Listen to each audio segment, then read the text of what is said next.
because it's an American English e-teacher program sponsored by the U.S. Department of State Bureau of Education and Cultural Affairs with funding provided by the U.S. government.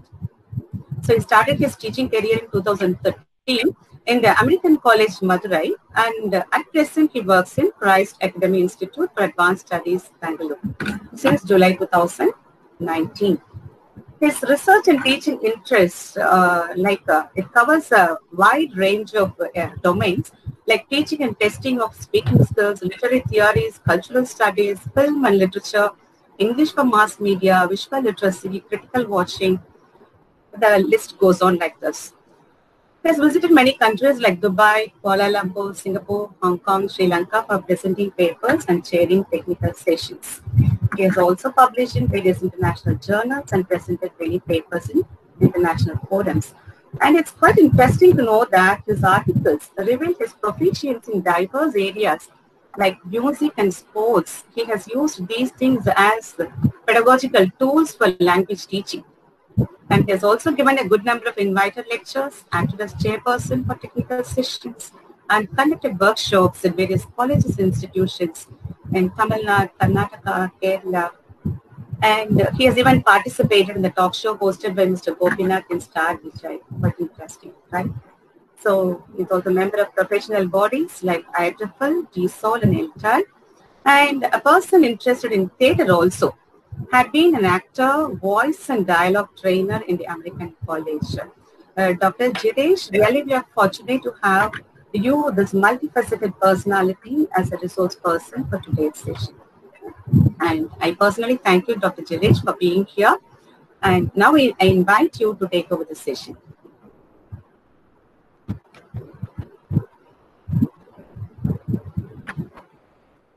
Thank you, ma'am. Thank you for the nice words, elaborate introduction, and being scholarly audience present here in this platform. I start this talk by thanking Abdul Rahman Institute of Technology, especially the STT team, Dr. Vijay and his team for giving me this opportunity to present my ideas, share my little experience with this virtual platform. At the outset, I'm really happy that to get this particular topic, it is well organized, as you all know, the choice of topics and choice of resource persons and all those things. When I got this topic from Dr. Vijay, I was really happy because I've been contemplating and working on these lines for the past 2-3 years, and also delivering. I was also delivering a couple of lectures somewhere related to this topic, and I thought I can work more on it to fit into the teaching domain of literatures and language.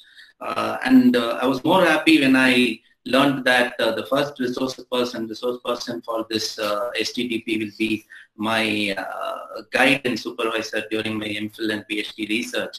And it is quite interesting that Dr. Vijay was not aware of that Dr. John Shekhar was my PhD research supervisor. It was only after I told him he came to know about it.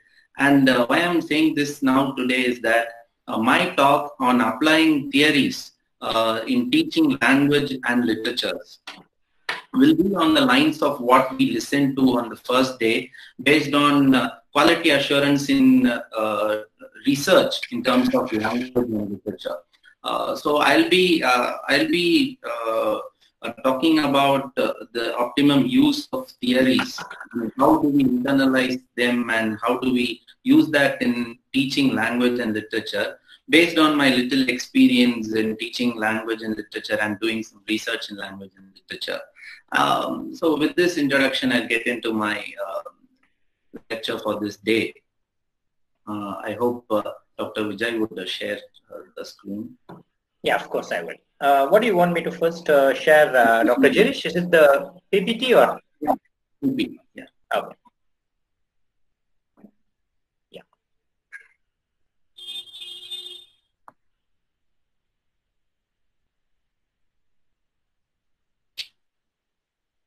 Just a minute. Yeah. Yeah, I said that the talk will be on the lines of the first lecture, because it's two sides of the same coin, research and teaching. A teacher is always a researcher, and we approach teaching theoretically, and as a result, we also become researchers unconsciously. Only thing, we have to document it to become conscious researchers in the field of academia. So with this introduction, I start. So moving on to the first slide.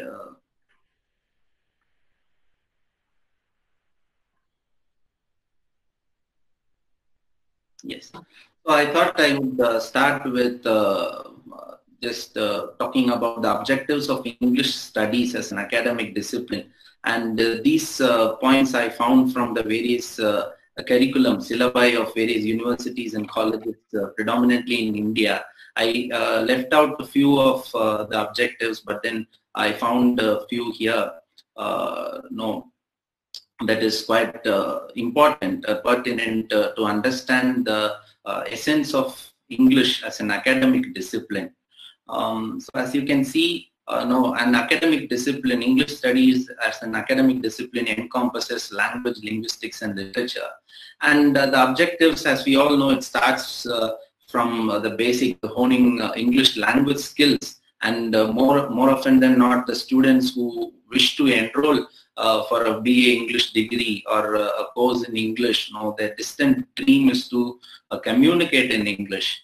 And more often than not, the reality shows swindle faces to them, and they are not able to communicate properly because of certain issues and concerns which we have to address and encounter. So next one, to trace the history of English language and literature, I'll quickly go through all this, understand the structure and functions of language, acquire academic writing skills, enhance critical reading, coming to the literary part, and then pursue various literary genres and forms. That's something which is more important. And then comprehend and use literary terms, devices to study literatures. I've made a special mention of these two because we all have these particular domains in the syllabi curriculum, but the concern is they are treated in isolation. Especially literary terms and devices are found at the very first semester of the undergraduate study, and then it's left then and there, and after which you don't see students mostly using the knowledge which they gained in the first semester to interpret or to read, analyze text later using the knowledge of their literary terms and devices. So this is something which we have to look into it with a serious view. And then the most important thing, using theoretical approaches to interpret literatures, and finally demonstrate knowledge of various cultures and their socio-political context. So today my talk will be on understanding the challenges in teaching English as a second language and foreign language, and also understanding the challenges in teaching literature to the students, and understanding the problems faced by teachers and also students in teaching. So how a theoretical perspective, a theoretical approach could help us in enhancing the teaching learning process. And that in turn, I see a teaching learning process as an amalgamation of teaching, learning, and evaluation. So there should be a proper framework in terms of evaluation and assessment, so that the objectives of teaching and learning is reflected in the testing part. More often than not, there is no correlation between what is happening in the classroom, what is intended in the objective of a course or a curriculum, which is not reflected in testing. Yes, we talk about outcome-based education these days, the buzzword of higher education these days for at least the past 3-4 years. And more often than not, the success of the proposed course, syllabi, or curriculum, whatever it is going to be reflected by testing.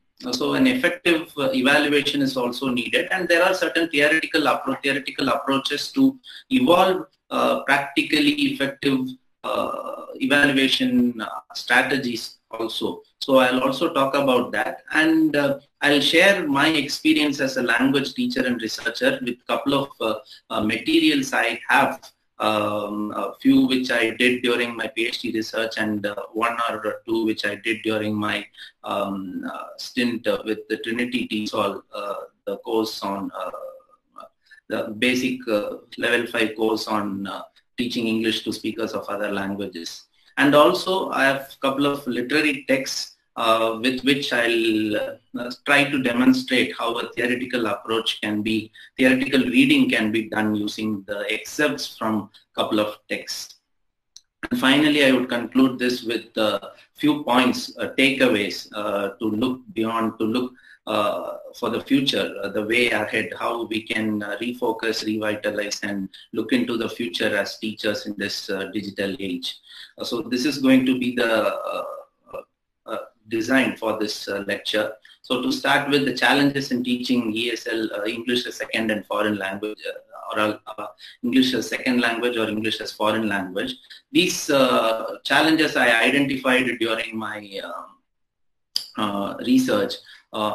Precisely within I think it reflects the challenges faced predominantly in Tamil Nadu, and I also believe that it can be generalized with any ESL or EFL classroom context. The first one I would portray here is the lack of real life context to use language, and I always I'm reminded the spark for my research based on speaking skills came from one real life story. I've always shared with my friends as the spark, which the incident that gave me the spark to work on a pedagogical tool that would enable students to hone their communication skills. I know a student who was doing BA English, and I've interacted with him, and he was not confident about speaking in English, and so happened that there was no external force which would force him to speak in English on campus. So he has never spoken in English for the 3 years when he did BA English. Later, when we met him in an airport, where he was working with a private aircraft company as a ground staff. He came and spoke to me, and after 2-3 minutes, I realized that he was speaking in a fluent English. And then on the way back, I was thinking, something which the English language curriculum or the English syllabi, which was not, which failed to make an impact. Something has happened to him during his stay at the private aircraft company training, and that is nothing but giving him a real life situation and the necessity to speak. And I was thinking about how can we create such real life context inside the classroom and providing opportunities for students to speak, so that that's the only way, that's the only mantra to enhance communication skills. And I always find answers from the students themselves. And one more student once asked me, there are few students in different various institutions who speak, and a few friends from my locality who are not able to speak. What is the answer? And the answer is simple. It's there in the question. They speak because they speak, they use. The others, they don't speak or write because they don't use. As simple as that. And moving on, we have the conflict between literature and language. We also heard in the first session that most of our educational background was literature, and suddenly we are asked to play the dual role of teaching language and literature, which is quite complex, because literature is totally a content-based study, and here it is mostly skill-based, and we try to get out of that conflict, and it's quite difficult for teachers also. Even I realized that even just a couple of years back, during the TESOL course, when I was struggling hard to reduce my teacher talk time, though I know in theory that input hypothesis and all that, it says the teacher talk time should be less and the student talk time should be more. As a teacher with the literature background, when we go into a class, we are convinced only when we speak. And if we don't speak, we feel like we are not doing justice to that particular student group or R. So such concerns are there, and then learning was acquiring. Even today in schools, if you ask how many subjects you have, they would include English or any other language for that matter. English is like treated like a subject than language skill. English or any language for that matter is not a lesson well learned, rather a skill well acquired. This is one challenge, and the main thing, test-based or test-oriented instruction. India is a test-oriented country, and all learning is based on what scores or grades which students get at the end of the day. So the learning of the students and also the training of the teachers is biased towards testing. So that is why I also told, I also made mention of the importance of having effective assessment strategies that would reflect learning. And then partial acquisition of skills. We know that from the colonial era, we have been giving more importance to reading and writing than listening and speaking, and the traces of which are still found in student English as second language learners or English as foreign language learners. And another main concern is the influence of subject teachers in the language acquisition of learners. English language teachers, we generally meet the students, if we are meeting other streams for general English or technical communicative English whatsoever, we may meet them for 3 to 4 hours per week, but rest of the 24 to 26 hours, they interact with their subject teachers. And more often than not, their medium of study is in English. So there is a fair chance that what is done in an English classroom can be undone in the subject classroom. So here it is important for the subject teachers also to realize that when a subject teacher is teaching mathematics, unconsciously the teacher is teaching the language of mathematics. And that is something the student needs to receive knowledge of mathematics and to express knowledge of mathematics. The student needs language of mathematics. It is high time that we think of English language teachers now being service department, being the members of service departments in our own institutions. We should think of orienting the significance of subject teachers in enhancing the English language skills of their own students, and we should become teacher trainers possibly. We can do teacher training in our own class, our own campus context for our other colleagues, so that they understand their significance in interacting during their interactions with their own students. And we all make complaints about the lack of infrastructure. Much water has flown through in this particular area. And then student-teacher ratio is 1. And this is going to be the point of our discussion today, because this has to do with the theories. Irrelevance of Western pedagogical tools in the local classroom context. CLT or ELT, as we know, or its offshoots like TBLT, task-based language teaching, has its own difficulty to survive in the Indian classroom context for many reasons.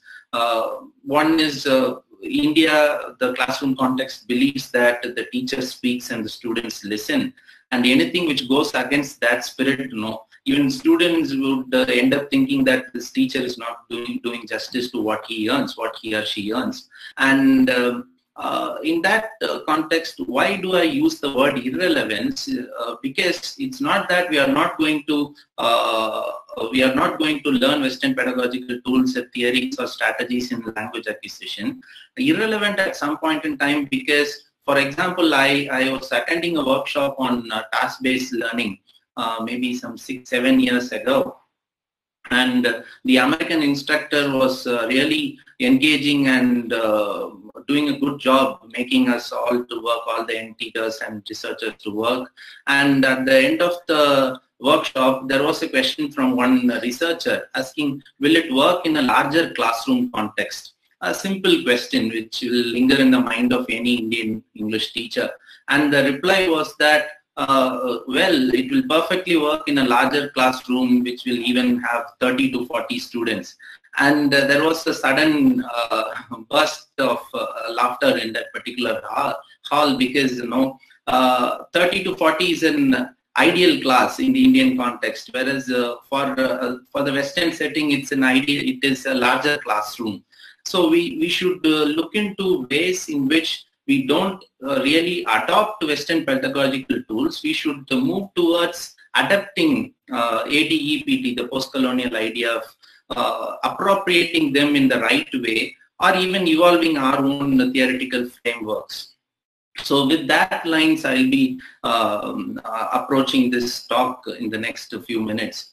So the last one has been a problem ever since there is policy making in India, lack of teacher participation in policy making, and yeah, even before critiquing on the new education policy, one would identify that in the group that is the policy makers, I think 13 of them, no active teachers. Ultimately, no active teachers. There is one active teacher who's an Indian working in America.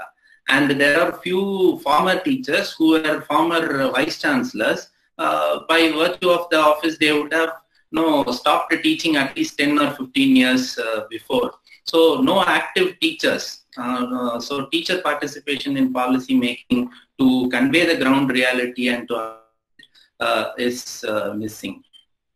Okay, based on this problem, based on these challenges, I was looking for a theory, obviously from the West, that would help me evolve a framework in the Indian context. And that time I ended up finding emergence of the collaboration or collaborative learning techniques.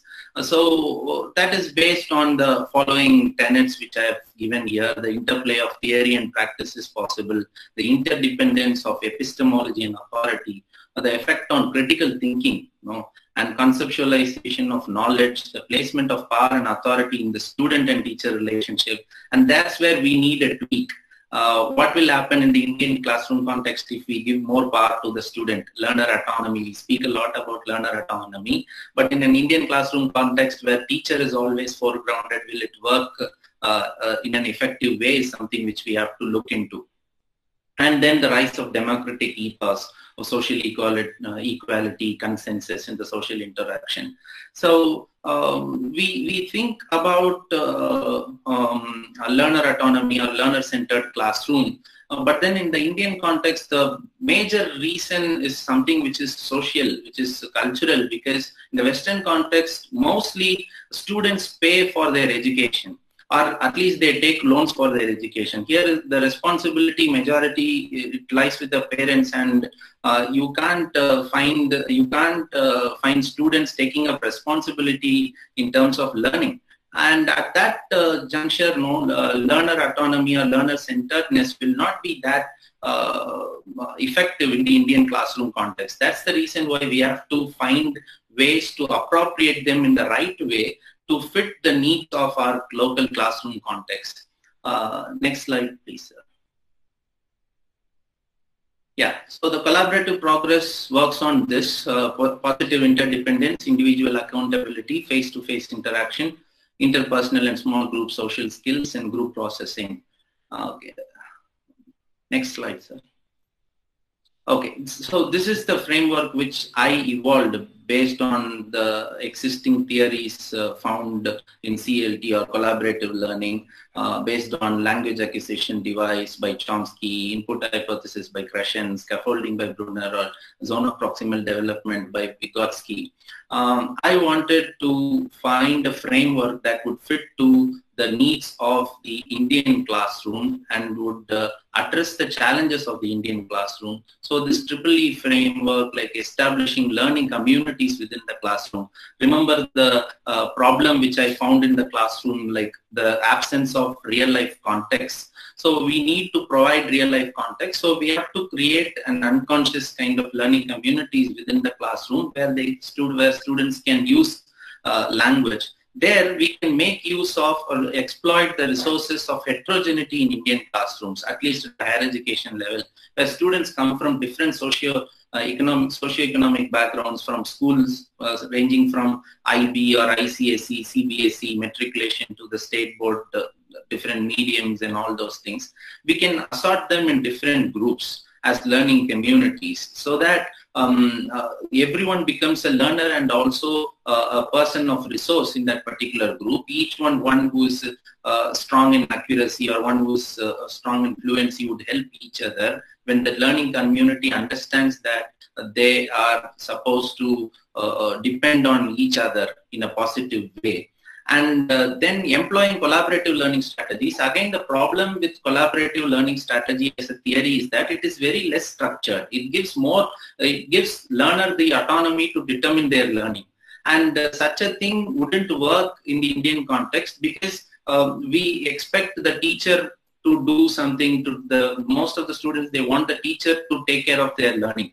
And that's the problem when we get into the online teaching learning process as well. It needs a lot of self-discipline to be a person, a student or learner who makes optimum use of online sources. So that is an issue which the Indian classroom in all domains has to address. So this employing collaborative learning strategies at this point in time means it is teacher foregrounded, because at least we employed team teaching, one or more teacher who could come there and produce a model. It's not like producing a model in a given context to speak using a YouTube video or something of that kind.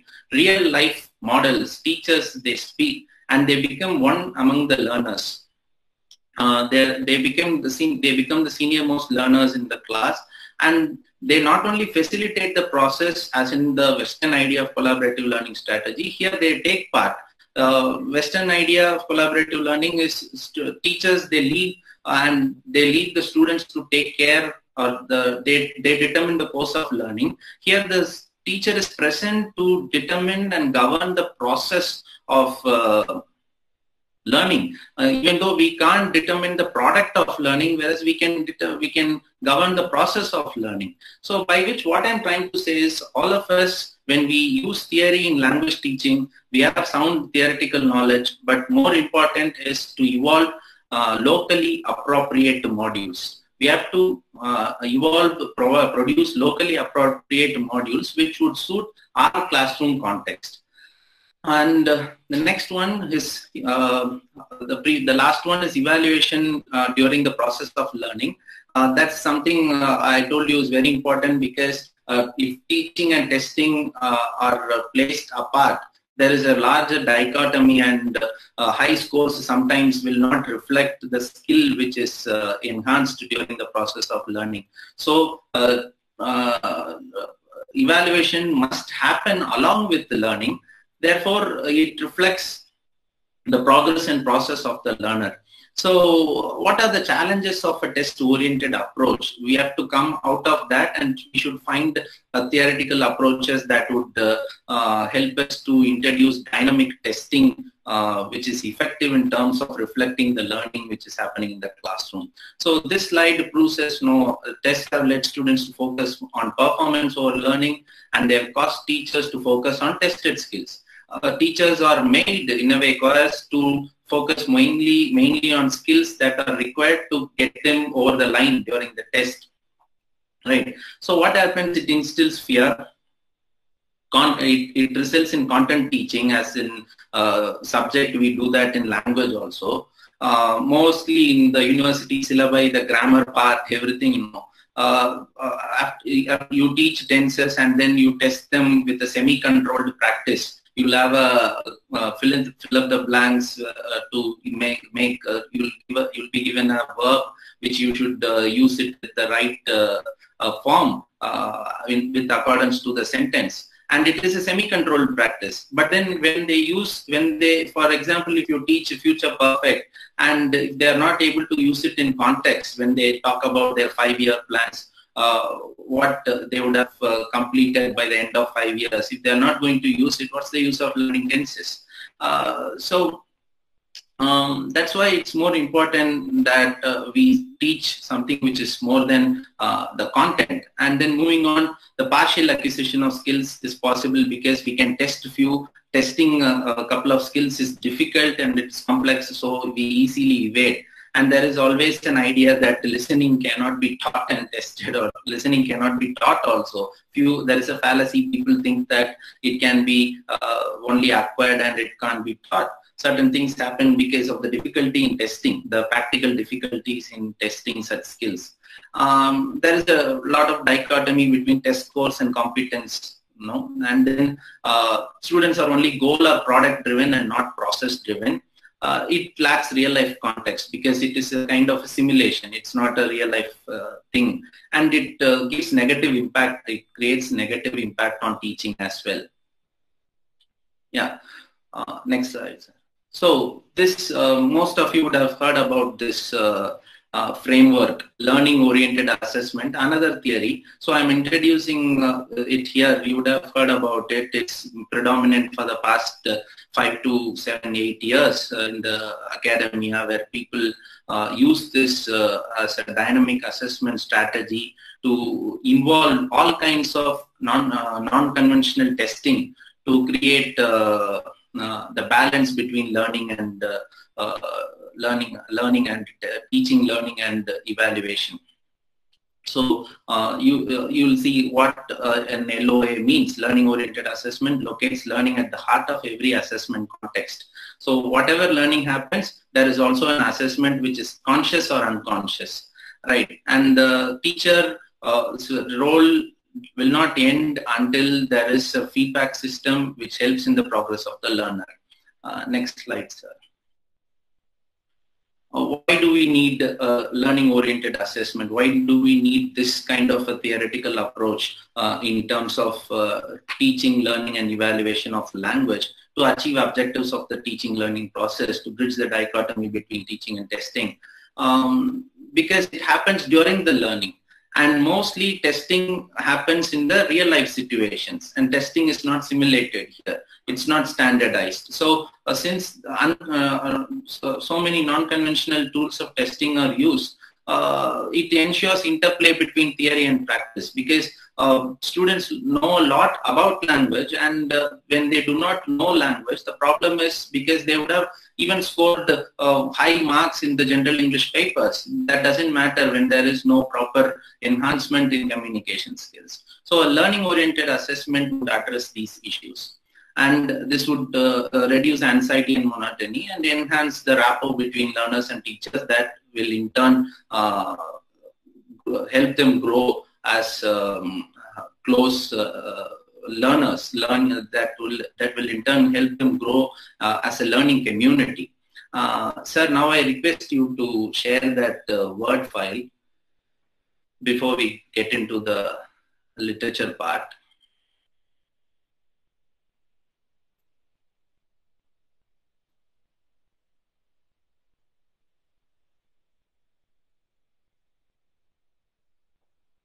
Yeah, so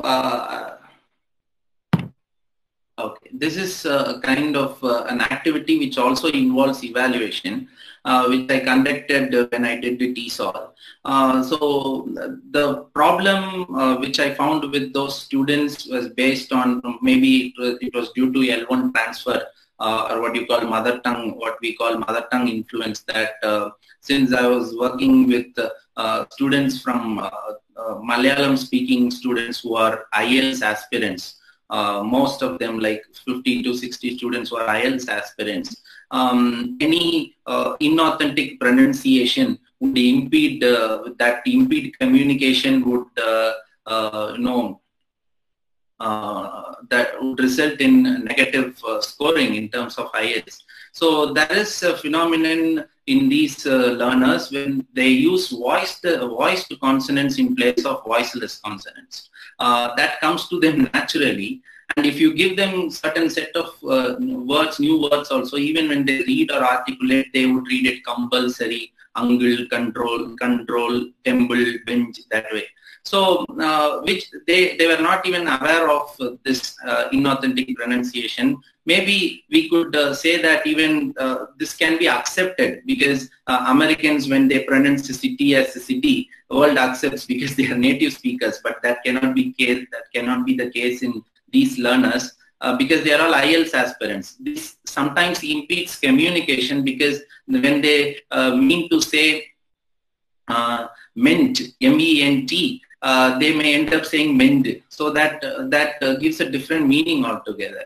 So what is to be done? They have to first, we have to make them aware of it, and that's the point. When I tried explaining, the course instructor, a native speaker, told me that don't be a reflective teacher. They don't want that kind of theoretical knowledge. Make them use it in the way which you want them to use it.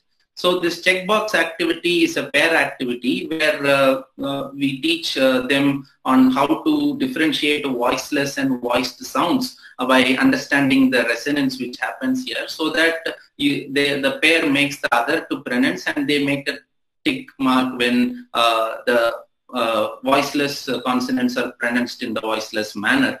So after which, in this set of words, they were able to pronounce in the authentic way later. But when new set of words were given, they revert to the old one, using the voiced consonants. So after conducting this task or peer evaluation, which is a learning-oriented assessment, the assessment happens during the learning. What I did was I sat that evening and found out close to 100, 200 plus words which they would use daily, where they would encounter this problem, and I gave it to them in the next class. That you will find in the next page, I guess.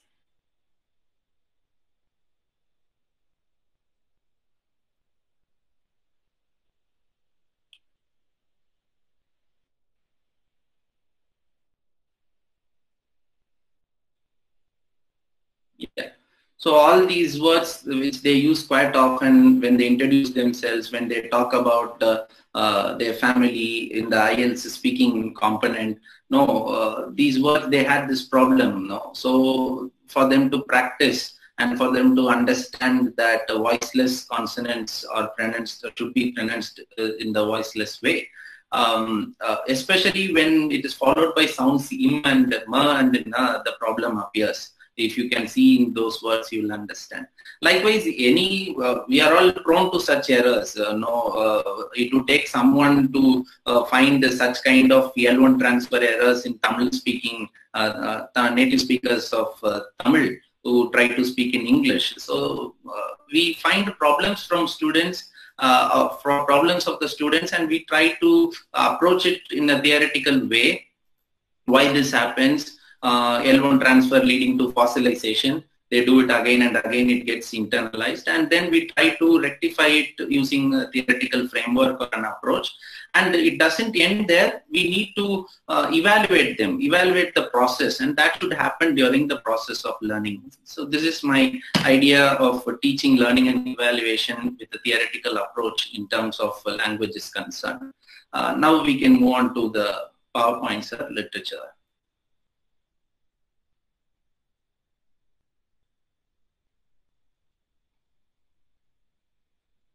Yeah. So moving on to literature, I think I have 15 minutes. Okay, I'll try to be fast with this. So challenges in teaching literature. The first and foremost thing we all talk about is lack of students' interest toward reading. I conducted a research in 2017, reading in the age of watching, where I got results like among 142 participants, which included UG and PG students of English, only 4 people accepted that they have read at least one literary text in the past 3 to 5 years. And that is a hard reality which we have to accept. And in the digital age, when watching is more preferred than reading, students and even teachers, they don't find time to read. And we have to address those issues by at least introducing some readable text reducing the number of prescribed texts to an extent. And more importantly, again, it focuses on evaluation, because that's something which is more important, because when the evaluation forces, when the testing process forces them to read, they should definitely read. But the testing patterns, conventional testing pattern methods in teaching literature generally will not force the students to read. That's what we are going to discuss. So that results in summarizing and paraphrasing. I told you the generical differences, literary genres, the importance of understanding them. We break down all literary genres into prose, whether it is play or drama or play or poetry or novel or prose. Everything at the end of the day becomes a prose, and students mostly, they don't even read summaries these days. I have overheard students talking before going into the exam hall, asking someone to narrate the story of a particular play or a novel. And the good students, they depend on the bazaar guides or the e-notes or spark notes available on the website. And the not so good students, they are dependent on these good students who would read the summary. So they will narrate it, they will go write it, right? So this is one important challenge. This summarizing and paraphrasing will lead to a condition that we understand as heresy of paraphrase, as Glenn Brooks says. Reading a paraphrased form of a text is not reading the text. It's never equal to reading the text, because each text has got a genre, and that has a form, and you should read a poem as a poem. We can't read it as a summary. This is something which is a daunting challenge in terms of teaching literature is concerned. And moving on, resistance to theory. I borrowed that term by Paul Deman. Resistance to theory is found not only in students but in the teaching fraternity, because the point here to be understood is that literature teaching sans theory, literature teaching without theory is nothing more than a gossip, right? And I have seen or I have come across teacher friends who would say in an ignorant way that they would say that teaching literature is easy for us, but then teaching literary theories is quite complex, it's quite difficult. I always find it difficult to fathom the fact that how come it would be easy for one to teach literatures for the same person who says that understanding and teaching literary theories is difficult. Because if there is no theoretical understanding, knowledge of theoretical reading of text, how will we teach literature? So we teach literature without theories, by which we mean we just narrate stories in the classroom. With some examples from the cultural context we do, and we think we do a decent job, and students also love it. But then it doesn't make this an academic discipline. How will we make English studies as an academic discipline? Then we should find a theoretical approach. So the idea, which is a kind of a resistance to theory that is found in the fraternity, who says teaching a drama is easy, teaching a prose is easy, but then teaching theories is difficult. It should be the other way around. Like, first we should know what theories are, and only then we can read those texts theoretically. Right. If we say that teaching literatures are easy than teaching theories, by which we mean that we understand them as process. We understand literary texts as process, as if students perceive it. Right. So recently I was, maybe for the past 6 months, I was introduced to this book by Gerald Graff, named the title of the book is Professing Literature. Professing Literature by Gerald Graff, an institutional history. In this book, he makes a statement. He says, texts don't tell us what to say about them. Texts don't tell us what to say about them. So you can't teach it independently. We can't teach them in isolation. We need something else to do. The very idea of doing literature is a kind of a misnomer. When we say we do literature, I do UG in literature, that doesn't mean that I do poems and plays. I don't create dramas. Rather, I do criticism and interpretation, right? So it should be in literature, literary criticism or interpretation. Somehow we say we do literature. But as an academic discipline, we perceive and we understand that texts don't tell us what to say about them. Rather, we need a theoretical approach or a reading to approach the text, to read the text. Right, whether it is post-colonial, post-modern, new historicist or Marxist, whatever, we need a theoretical framework to read the text. So the resistance to theory should be avoided, not only from the point of view of students, but also from the point of view of teachers. We've got to be self-critical about this. And theory is taught in isolation. This is another issue. Even if theories are taught, I told you, right, literary terms and devices at the first semester, and it is never touched upon. Or maybe if we teach literary theories at the PG level, and students will be asked questions like elaborate on the basic assumptions of post-colonialism. They will write a well-prepared essay based on the notes given by the teacher, right? And try asking them, attempt a post-colonial reading of Amitav Ghosh's Calcutta Chromosome. There is the problem, right? So we have to blend theories and literary texts. Theories taught in isolation is good for understanding, but the practicality should happen when it is vetted with the literary text. Only then that becomes literary. Or else we know that most of the theories are not literary theories. They are from different domains of knowledge, like postmodernism was from art and all those things, right? So they become literary theories only when they are vetted with the literatures, right? So as a result of this, what happens? There is absence of HOTS, that is higher order thinking skills, according to Bloom's taxonomy. The last three, apply, evaluate, and create. Those things are not found. Rather, what we find is the LOTS, L-O-T-S. Most of our testings, testing or MCQs, they stop at the level of testing the LOTS. That is lower order thinking skills, remember, recall, or understand, or apply. To that extent, we stop. So if we do literature as an academic discipline, we should make sure that we do hone higher order thinking skills. So what we have to do, we should blend theories and texts. Sir, now we can share that Word file again. I have a couple of texts. I'll quickly go through that. I'll sum it up in 5 minutes. Yeah, this is a poem most of you would have read, titled Scratch by Arun Golatkar. One of my colleagues introduced me to this particular poem. And I'm trying a postmodern reading of this text. What is God? The first thing which comes to me is the Lyotard's idea of breaking grand narratives, breaking the meta-narratives.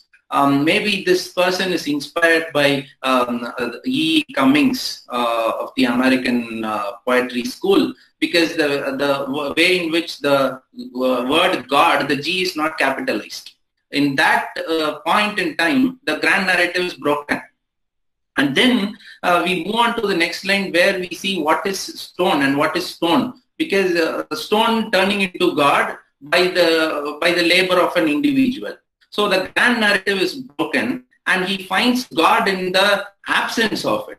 The stone is not God. The stone has not become God, but there is something which is present in the absence, and it makes us understand how important it is to deconstruct certain ideologies in terms of breaking down grand narratives to understand the petite stories, as they say, to understand what is the radical view of it. So a postmodern reading of this poem makes it more interesting. And at the end, it ends with scratch a rock and a legend springs. So scratching a rock, and at the end of the day, a legend, God, the idea of God comes. So it is the perfect, the way in which we read this, like it is breaking down the grand and meta narratives. And the next one,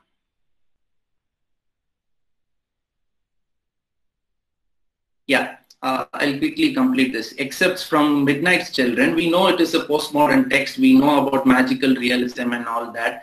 These two or three phrases which I've given here, Especially the word which was of interest to me is found in the second paragraph, second line. Before which, in the first line, we can make a new historicist reading or a post-colonial reading because it talks about narratives, memory.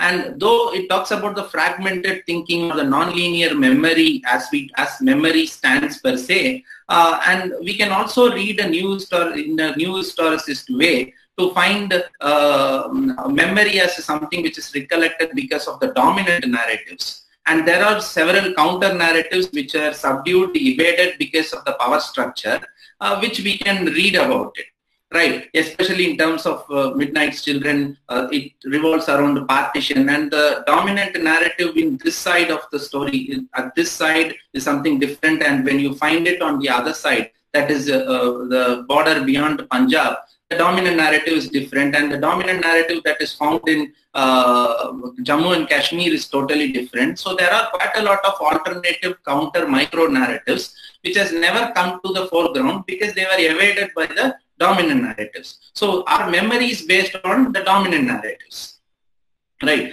So the memory was strong enough to create certain stereotypes like Islamophobia, for extent when we use non-literary texts to understand this in a new historicist perspective. At that point in time, certain people like celebrated actor like Dilip Kumar, he is originally named Yusuf Khan, right? I think I'm making it right.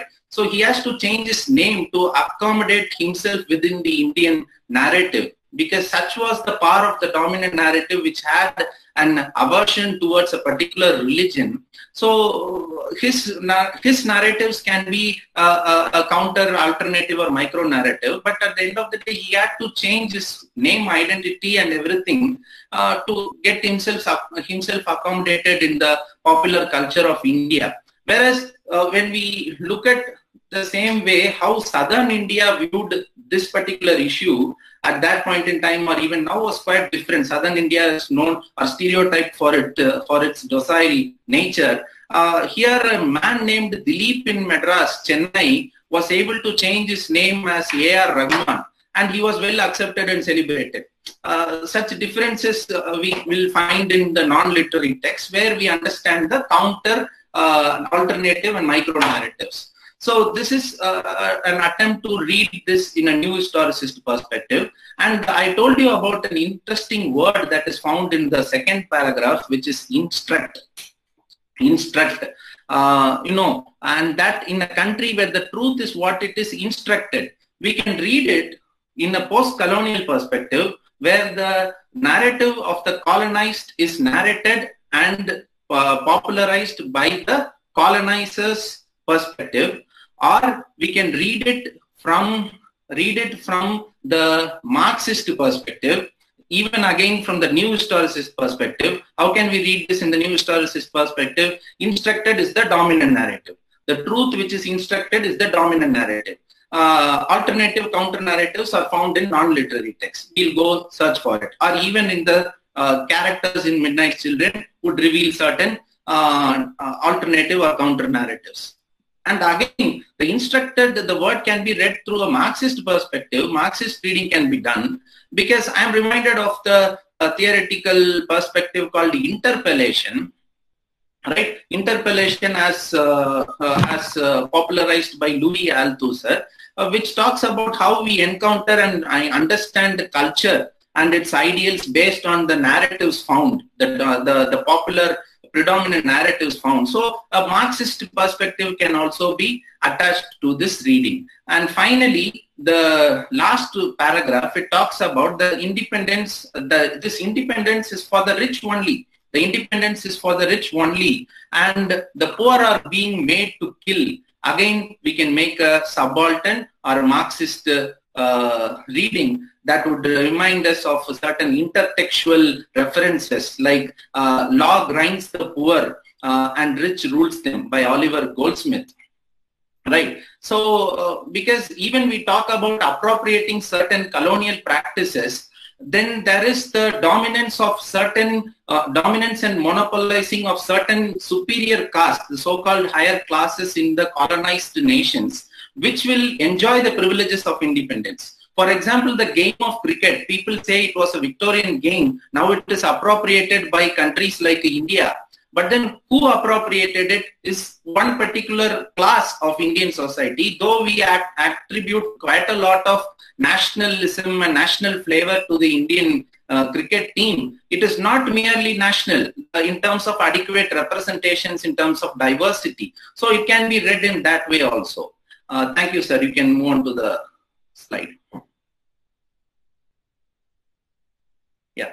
So this is a kind of question, like you can just go through it, blending theories and text. Instead of asking questions in these lines, like the first 3 questions, elaborate on your understanding of deconstruction. Rather, you can give a particular text, and an excerpt, and make the student to attempt a new historicist reading or a post-colonial reading of those particular texts. So in that way, we can vet theories and texts so that it becomes an academic discipline. Okay, so here that is what is more important is learning-oriented literary assessment. Again, I borrow the term and the framework from the language to the literature. I've stated few. You can add, and we can discuss on this as well. Open book quizzes or tests, term paper leading to publications, portfolio maintenance, discussion questions. All this, at the end of the day, has to do with the policy making. I know that. And employing texts, this is more important, employing texts that are not prescribed in the syllabi. Say, for example, we teach a particular poem by G.M. Hopkins, Windover. And what is the point in asking questions from the same poem? Maybe if we change to the other poem, God's Grandeur, and make the student to identify sprung rhythm, that makes a literary exercise, right? So instead of using the prescribed text again in the evaluation, maybe we can use different texts so that it forces the students to read also. So this is one important aspect. And then I talked about blending theories and texts. Right. The problem is we should ensure reading. We should force the students to read, because the pathetic reality, the sad, deplorable reality in the Indian academia is that even without reading a single text, an individual can clear UG, he can get UG degree, PG degree, can be eligible to clear NET, SET or whatsoever, and also can complete a PhD without reading a text. That is a farce, which is something which we need to understand, right? So without reading, how we can say it is a literary activity? So we should ensure, first of all, we should read, and we should make sure that students read only by making the assessment process which could reflect students' reading, right? Which could reflect the students' reading. Next slide. Yeah, I had one more point there, involving students in the evaluation process, because students unconsciously, they evaluate. When they see the question paper, they evaluate how much they will get. After writing, they will have a score. When the people at home, they ask, they will tell a different score, but in their mind, they know what they will get. But we don't take those into consultation. Maybe when we work together in terms of evaluation in future, those things are possible.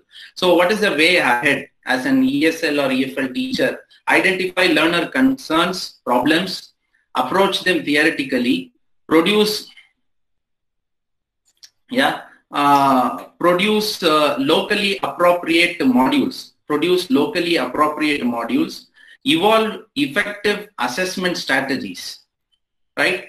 Evolve effective assessment strategies, play the role of a manager, demonstrator, facilitator, evaluator, and a human being with judiciously, because in online teaching we talk about the human part being removed, yet the human is more important. The man, material, and method, we say the human, material, and the method. So we should play all these roles in a judicious way. And as a literature teacher, right, we should read. And we complain these days, kids, they don't read because they don't see people reading. They see their parents fidgeting with mobile phones and they do the same. So we should read at the first place, and we should ensure the students also read and do justice to the literary genres, hone higher order thinking skills, right? Blend the theories and literary texts, evolve testing strategies that would force students to read, evolve testing strategies that would force students to read. And finally, for both these things, the much important thing would be change in policy making. Yeah, last slide. So yeah, mere teaching would be a professional mandate, but then making a difference will be a lifelong commitment. So it is more important that we make a difference by making English studies more academic, by giving a theoretical perspective in terms of teaching, learning, and evaluating language, and also teaching, learning, and evaluating literature studies. Thank you. Thank you, sir, for your elaborated and enlightening session, elucidating empirical teaching and learning by sharing your personal experience and how you face the challenges in teaching, adopting a pragmatic approach. Thank you again. Hope all the participants would have benefited out of your illustrations from literary and non-literary context. Thank you very much. And sir, you have few questions from the participants. Yeah. Actually, they have posted the chat box. I'll read it one by one. Mr. Tanish Viveka, he has asked, what do you mean by, just 1 minute, because more questions are posted. 1 minute, I'll just go back to the question. Yeah. What do you mean by interdependence of epistemology and authority? By Mr. Tanish Viveka. Yeah. I made the mention of this when I said what paved way for the emergence of collaborative learning. Epistemology, as we all know, that's a theory of knowledge, especially with regard to methods, and we understand the distinction between justified belief and opinion. So that kind of emergence, that kind of enlightenment paved way for collaborative learning. That kind of enlightenment paved way for interdependence in each other, and that made people understand that knowledge is a social device. Interdependence of epistemology that gave authority to every individual, that every individual can access knowledge, right? So that that empowers the learner to be a resource by himself or herself, so that everyone in the group becomes a resource. So these are the ideals that paved way for the emergence of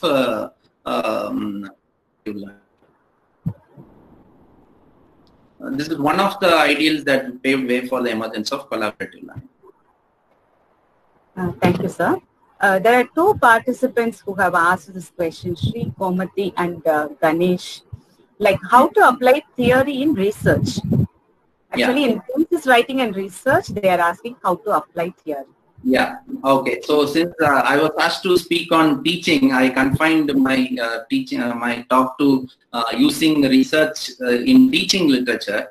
What I would suggest this short span of time is that the very idea that applying theory in text in itself is not the right way to express it. Say, for example, these days learners are mostly forced to choose a theory, because at the Viva at the end of the day they would be asking what is your research tool or theory. So just because they will be asked, they are forced to take or talk about a particular theory. Am I audible now? Someone says I'm audible. Not audible. Very much, you are audible. Okay. So it's like in terms of theory, using theory in research, it should be like we should read a text with that theory. It's not that we take a text and we apply the theory in that. It is like we use the theory to read it. We use the ideals of the tenets of that theoretical perspectives approach to read the text when it comes to research. We read it for many reasons. We read it for pleasure, we read it for meaning, and research reading is reading in the way which your research tool determines, which the research tool expects you to read. So the idea of applying Applying is a misnomer. Applying is a misnomer. If we talk more on research, using theories on research, we can discuss more on it. But then the idea of applying is not that right. Rather, we should use post-colonial reading to read the text.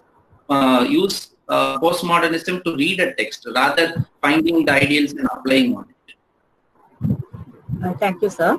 And another question by Ashraf Unisha. What's the difference between theory and critical approach? She has asked.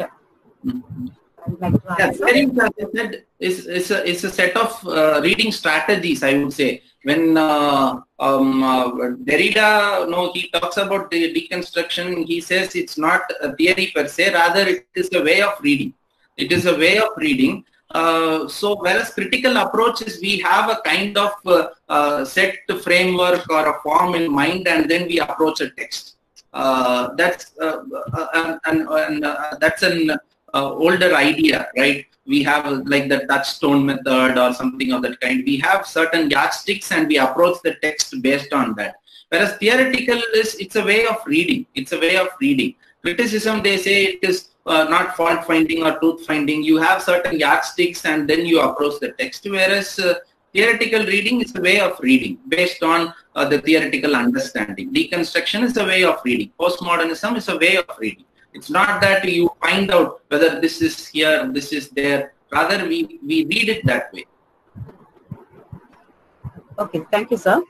Considering the time constraint, I think we would let us complete this session with one last question. One, Mr. Sivasubramaniam, he has asked, there is a huge gap between theory and practice in ELT. How would you suffice for that? He has asked.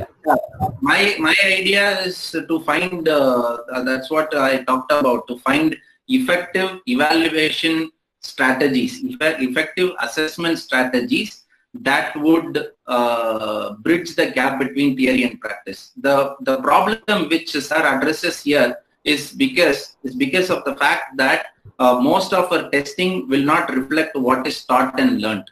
So students acquire set of skills to clear the test. For example, whether it is UGC NET or even in the language also, we teach something and in the exam we expect something else, right? More often than not. Speaking skills, asking students to write dialogues. Conventional way, they would give a situation and ask students to write dialogues. It's a speaking test done in a written form. So that's where the dichotomy happens. So only when we evolve assessment practices, strategies that would reflect what is taught and learned in the class, the dichotomy between theory and practice can be addressed, right? And more importance should be given to practice than teaching theory. Thank you, sir. One question alone last. Can we? Yeah. Yes, Ms. Darini has asked, how do you bring in a standardized English in India? With a request, please, this question alone she has asked. Yeah. So we will consider the request. Yeah, my Dr. John Sher, my guide, and myself, we have he has spoken a lot about it, and he also talked about standardizing, finding a research style sheet, evolving a research style sheet in India. In the same lines, we should think of having maybe Indian English has become a phenomenon. We can't say that most of the Indian English usage we make are wrong. And we are influencing the West nowadays. To pull out an example from David Crystal, in one of his talks, he says, the McDonald's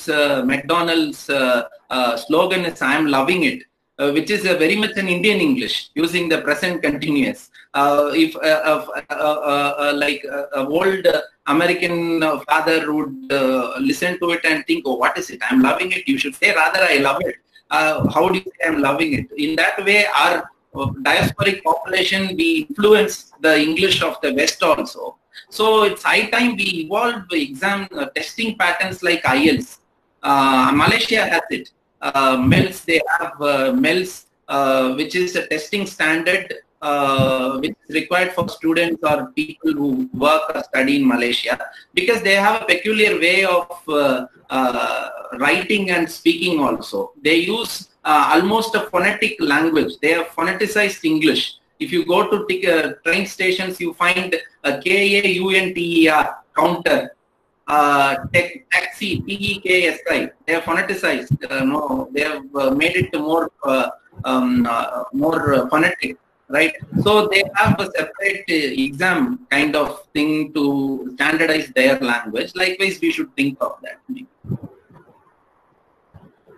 Thank you, sir, for your interesting examples. And thank you very much once again on behalf of the conveners, on behalf of the